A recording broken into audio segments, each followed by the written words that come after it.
Tokko yoosiin farda bulloo dhabeetu moo aartumsuu barbaadeetu farda odolcha kan fayyadame warri jedhanii moo yoosiitu farda bulloon beeku jedhanii warri kaasan jiran. Tokko lama bulloon nama dhuunfaaf akka sirbametti gara nama dhuunfaattis qabanii warri kaasan jiran maal jetta jira? Yaa waa lama kara waan sirbameef ittan dhufa. Jalqabarratti ani mucaa giddu galeessaati dhalootaan waa'ee fardaa namatti hime malee namni natti himu. Fandii fardaa dhidhiitaa warra guddanne jechuun dandeessa. Bulloo jechuun ammas wanta hawaasa kiyyaan galle bulloo jechuun farda diimaa addarraa adii qabu. Lukti luka isaarra immoo adii qabu. Mummuxaa qabu. Mummuxaa jedhama. Mummuxaa qabu. Bulloon fardeewwan biraarraa enerjii cimaa farda qabu. Ayyaantummaas farda qabu. Hari'ee waraanuudhaanis cimina qaba. Addatti. Fi hawaasni naannoo namni farda jaallatu kalarii bulloo ni jaallata. Bifa sana. Bulloon bifa ibsuufi. Bulloon garmaamu tolaa maa mana hidhaa oola hin jedhe miti yoo karaa artitti dhufne bulloon mana hidhaa jira. Namattis nama harkaa hidhameera already hidhame mana hidhaa jira. Fardi adiin simboolii farda bullooti. Bulloon sun farda nagaa ta'uu karaa biraa adii ta'uu isaatiin ibsaa jirra. Akkuma argite hidhaadhaa gaafa ba'u adii ta'ee fiiga miti. Bulloon sun adii ta'ee fiigaa argaa jirra. Fardachi keessatti namni simboolii sana agarsiisuuf malee fardin ani kilip irratti fayyadame daalee yookaan shaashoo jedhama. Akka uummata Oromootti jechuudha. Waa'ee kanarratti waa'ee fardaarraan siyaasa'uu barbaada baay'ee waan garaan nyaatu jechuudha. Ilaa maaltu jira beektaa? Ijoolleen dhaloonni ammaa kun Oromoon har'aa kun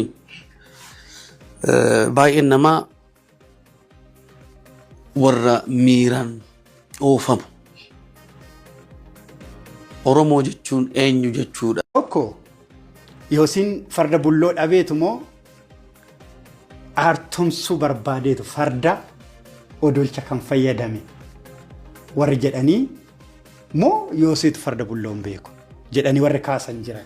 Tokko lama bulloon nama dhuunfaaf akka sirbametti gara nama dhuunfaattis qabanii warri kaasan jiran maal jetta jira?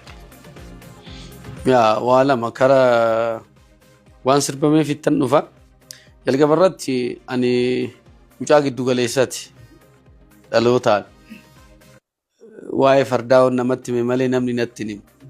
Fandii fardaa dhidhiitaa warra guddanne jechuun dandeessa. Bulloo jechuun ammas wanta hawaasa kiyyaan galle bulloo jechuun farda diimaa addarraa adii qabu. Lukti luka isaarra immoo adii qabu. Mummuxaa qabu. Mummuxaa jedhama. Mummuxaa qabu. Bulloon fardeewwan biraarraa enerjii cimaa farda qabu. Ayyaantummaas farda qabu. Hari'ee waraanuudhaanis cimina qaba. Addatti. Fi hawaasni naannoo namni farda jaallatu kalarii bulloo ni jaallata. Bifa sana. Bulloon bifa ibsuufi. Bulloon garmaamu tolaa maa mana hidhaa oola hin jedhe miti yoo karaa artitti dhufne bulloon mana hidhaa jira. Namattis nama harkaa hidhameera already hidhame mana hidhaa jira. Fardi adiin simboolii farda bullooti. Bulloon sun farda nagaa ta'uu karaa biraa adii ta'uu isaatiin ibsaa jirra. Akkuma argite hidhaadhaa gaafa ba'u adii ta'ee fiiga miti. Bulloon sun adii ta'ee fiigaa argaa jirra.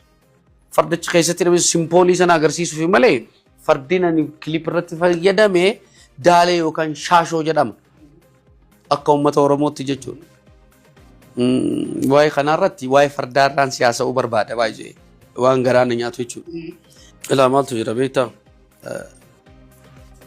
Ijoolleen dhaloonni ammaa kun Oromoon har'aa kun baay'een namaa warra miiraan oofamu. Oromoo jechuun eenyu jechuudha?